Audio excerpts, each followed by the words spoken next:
Em nosso encontro da semana passada, nós começamos a falar sobre o pilar da disciplina. Mostramos que ele é um dos 5 pilares, né, da nossa metodologia e mostramos a definição de disciplina com diversos autores. Hoje nós vamos nos aprofundar nessa questão relacionando disciplina e hábitos. Vamos começar também com algumas reflexões e vamos então no meio aí conceituar claramente o que é cada um.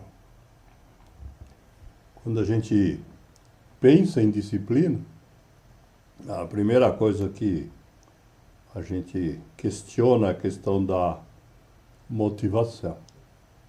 Esse é um assunto que a gente vai ainda trabalhar mais, mas é importante a gente entender aqui o seguinte: a motivação, diz o James Hume, corredor americano, já aposentado, né? A motivação é aquilo que você precisa para você começar alguma coisa, mas ela sozinha não permite a gente desenvolver disciplina. Para que a gente possa continuar, a gente precisa de algo que se chama de hábito. Né? Exatamente esse é o nosso tema de hoje. Né? As reflexões a respeito disso vêm desde a antiguidade. Né? Nós temos aqui o exemplo do Aristóteles, que já dizia, né, que nós somos aquilo que fazemos repetidamente. É isto que a gente se acostuma a fazer, é isto que os outros veem a gente fazendo. E assim, então, a gente acaba, de alguma forma, desenvolvendo a nossa identidade com base naquilo que nós repetimos. Se a gente repete a ação de sermos pontuais, seremos pontuais. Se a gente sempre chega atrasado, seremos atrasildos. E esse processo, né, de desenvolver os hábitos, né, também foi citado aí na sabedoria chinesa. Tem um provérbio aqui de autor desconhecido que diz que muitas pás de terra formam uma montanha. Muitas canecas d'água formam um rio. É claro que para formar a montanha ou o rio desse jeito, nós precisamos ter pessoas com o hábito de movimentar as pás ou as canecas de forma contínua e ao longo de um período de tempo considerável. E é isso então que vai formar o nosso hábito. Esse processo, né, complementa Aristóteles, né? É um processo de transformação, né? A gente se transforma naquilo que praticamos com frequência. Aquilo que nós fazemos com frequência acaba virando a nossa identidade. E ele conclui então dizendo que se a gente sonha em atingir a perfeição, ou pelo menos caminhar em direção a ela, né, isto não é possível na forma de um ato isolado. A gente não consegue fazer isto simplesmente tomando a decisão: a partir de hoje você melhor. Nós precisamos, para isso, de fato, praticar hábitos com frequência. E a partir daí, então, a gente se modificar. Existe uma outra frase aí da sabedoria popular que diz que se você faz alguma coisa uma única vez, é acidental.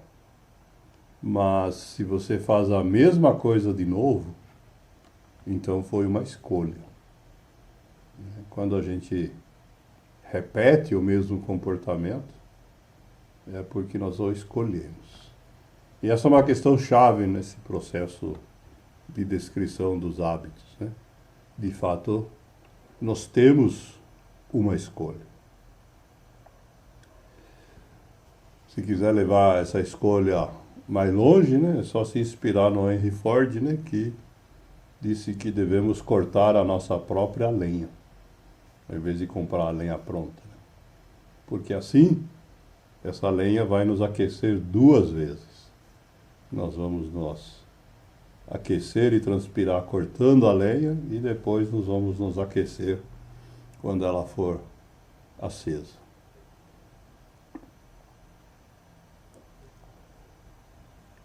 Então, podemos entender com base em todas essas questões, né, essa afirmação do pastor Michael Murdock, americano, evangélico, que diz que o segredo de seu futuro está oculto em sua rotina diária. Né? O seu futuro vai surgir daquilo que é a nossa rotina. E isso vale em todos os ambientes, né? Temos aqui uma reflexão da empresária Tatiane de Ângela, que diz que se você quiser ser extraordinário em alguma coisa, antes você precisa ser constante, né? Isto é, ser constante significa, ao longo do tempo, manter o mesmo tipo de comportamento ou hábito. E com isso, então, a gente pode mostrar a definição de hábito. A definição de hábito primeira que a gente encontra, né, é que é uma rotina de comportamento. De fato, essa rotina de comportamento chamada de hábito, ela pode inclusive ser desempenhada por alguns animais. Embora eles não tenham reflexão ou escolha, né? Mas eles têm também essa rotina de comportamento. Outra definição de hábito diz que é o modo regular ou comum que você tem de desempenhar uma determinada atividade. Quando alguém pedir para você fazer alguma coisa, não importa se é ir buscar leite no supermercado, ou reabastecer o estoque de papel na sua impressora, ou qualquer outra atividade, né? Você tem um jeito de fazer. E esse jeito de fazer que você tem, provavelmente é diferente dos demais. Diferente do meu, do seu, porque cada pessoa tem os seus próprios hábitos. Né? Cada um de nós tem essa autonomia. Entretanto, é necessário a gente entender que a nossa sociedade, a mídia, a ciência, a cultura, acaba incentivando alguns hábitos em detrimento de outros. Alguns deles são saudáveis, né? Como, por exemplo, o hábito que está na figura à esquerda, de escovar os dentes. É um hábito saudável que é incentivado por todos os dentistas e por outros profissionais. Mas precisamos entender, então, que nem todo hábito é igual, né? Tem hábitos que são bons para a gente e outros não. Tem aqui alguns exemplos bem concretos, né? Nós podemos escolher entre se exercitar fisicamente ou viver de forma sedentária. Nós podemos escolher conviver em silêncio com nossos parceiros ou manter uma comunicação constante e fluida. Nós podemos escolher a nossa alimentação e podemos optar por comidas industrializadas ou podemos trabalhar comendo refeições nutritivas, né?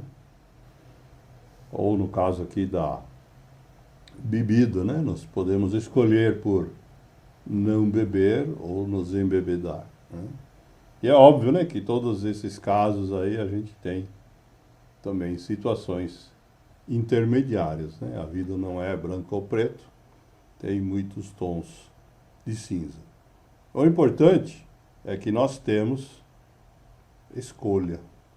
Entretanto, como nos alerta Napoleão Bonaparte, conhecido militar, nascido na Itália, autoproclamado imperador da França, que quando o hábito e a razão entram em conflito, o hábito sempre leva vantagem. Quer dizer isso, apesar da gente ter a liberdade de escolher os hábitos, uma vez que nós os praticamos, né, caso a nossa razão acredite que a gente tenha alguma coisa sendo feita errada, né, isso vai gerar um conflito mental, e a tendência é que o hábito sempre leve vantagem. Né? O que significa então, né, que mudar hábitos é muito difícil. Né? Por isso que a gente precisa ser cuidadoso na hora de escolher quais que a gente vai querer. Isso se aplica em todas as dimensões da vida. Né? Temos aqui uma reflexão da famosa pianista brasileira Madalena Tagliaferro, né? Que mesmo sendo uma pessoa extremamente talentosa, né, nessa especialidade de tocar piano, né, nos ligou essa reflexão dizendo que por mais genial que a pessoa seja, não resiste à falta de estudo. Isto é, mesmo que haja talento genial, precisa do hábito de estudar, para que de fato possa gerar aquela música maravilhosa que a gente espera, né, de uma pessoa desse nível.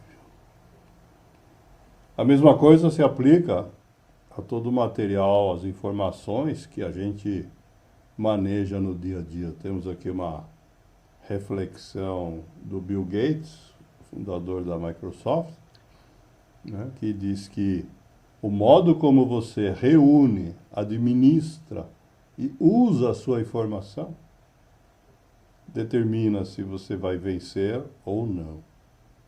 Então, essa é uma outra área onde a gente precisa desenvolver hábitos, né? Como que a gente organiza, administra e usa a nossa informação a respeito de tudo que se passa em nossas vidas.